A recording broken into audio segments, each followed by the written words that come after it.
Hello everyone, আসসালামু আলাইকুম। BD food lifestyle পেজে সবাইকে স্বাগতম। সব বন্ধুরা কেমন আছো? আমি আলহামদুলিল্লাহ ভালো আছি। সবাইকে রমজান মোবারক। দেখতে দেখতে রহমতের 10 দিন চলে গেল, মাগফিরাত চলে এসেছে।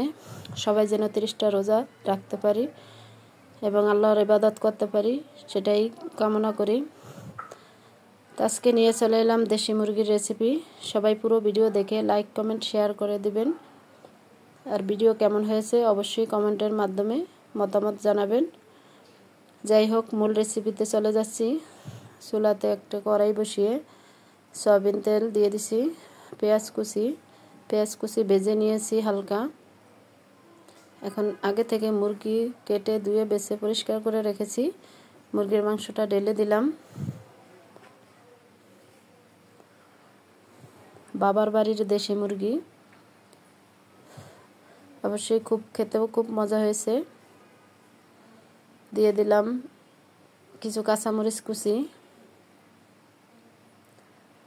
এলাচ কয়েকটা, দারচিনি,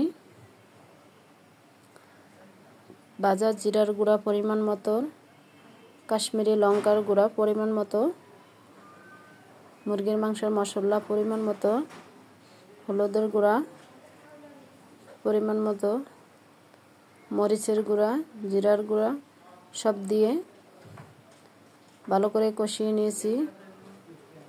এখন দিয়ে দিচ্ছি আদা বাটা, পেঁয়াজ বাটা, রসুন বাটা, সাথে বাদামও বেটে নিয়েছি।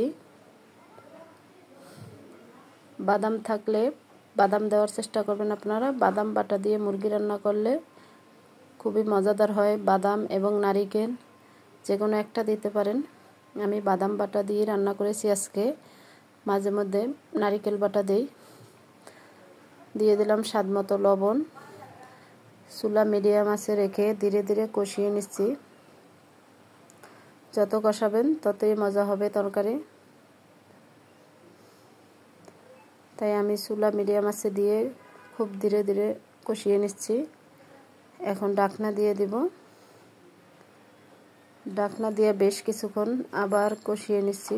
ঢাকনা উঠায় আবার কিছুক্ষণ নেড়ে ছেড়ে দিচ্ছি। দেখতে পাচ্ছেন মাশাআল্লাহ, কালারটা অনেক সুন্দর হয়েছে, দেখতেও খুব লোভনীয়। সত্যি খেতে খুব মজা হয়েছে, অসাধারণ।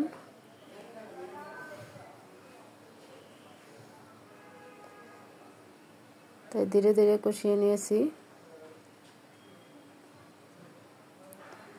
কিছুক্ষণ পর পর নেড়ে ছেড়ে দিছি, যেহেতু পানি দেওয়া হয় নাই, নিচে লেগে যাবে, তাই বারবার একটু নেড়ে দিচ্ছি।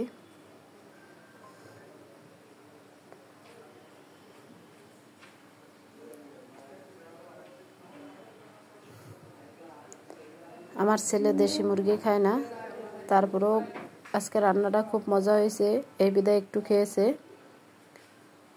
আমার ছেলে খুবই বাসে সব কিছুই, মাছ খায় না, দেশি মুরগি খায় না, শুধু গরুর মাংস আর ব্রয়লার মুরগি ছাড়া কিছুই খাবে না। তা আজকে মুরগির মাংসটা রান্নাটা মাশাআল্লাহ অনেক মজা হয়েছে, তাই একটু করে খেয়েছে।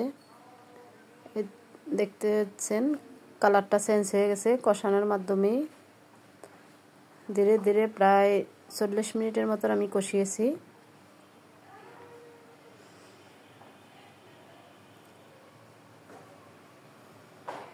সবাই ভিডিওটা একটু শেয়ার করে দিবেন।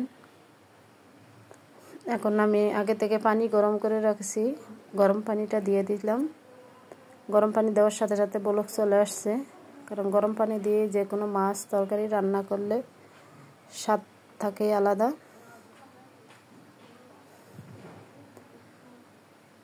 তাই এখন সিদ্ধ হওয়ার জন্য পরিমাণ মতো কিছু পানি দিয়ে দিলাম।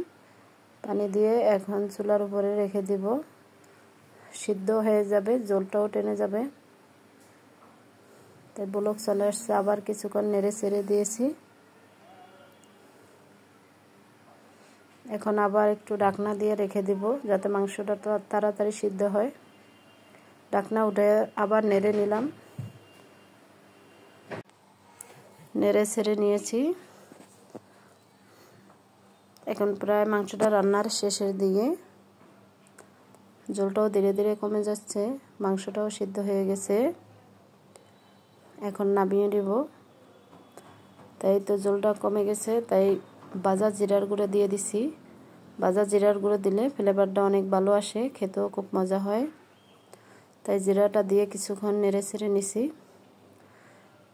এখন চুলার আঁচ একটু বাড়িয়ে একটু ব্লক নিয়ে নামিয়ে ফেলবো।